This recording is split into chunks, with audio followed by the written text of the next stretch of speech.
வடலூர் வள்ளல் பெருமான் அருளிச் செய்த திருவருட்பா 6ஆம் திருமுறை சர்க்குரு மணிமாலை.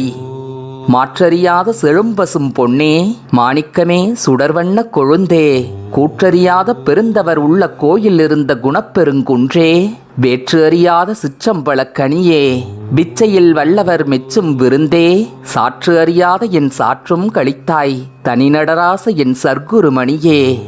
மாற்று காண முடியாத செழுமையான பசும் பொன்னானவனே, மாணிக்கம் போன்ற நிறம் உடையவனே, தீச்சுடரின் அழகிய கொழுந்து போன்றவனே, கூற்றுவனை அறியாத பெருந்தவச் செல்வர்களின் திருவுள்ளத்தில் கோயில் கொண்டு அருள் புரியும் பெரிய குணக்குன்றே, ஒன்றன்று வேறு இல்லாத சிற்றம்பலத்தில் எழுந்தருள் செய்கின்ற சிவக்கனியே, மெய்ஞான வித்தையில் வல்லவர்கள் பாராட்டுகின்ற புதுப்பொருளே, பாடுதல் அறியாத என் பாட்டையும் கேட்டு மகிழ்ந்தவனே, ஒப்பற்ற நடராஜனாகிய என் சர்க்குருமணியே, உன்னை வணங்குகிறேன்.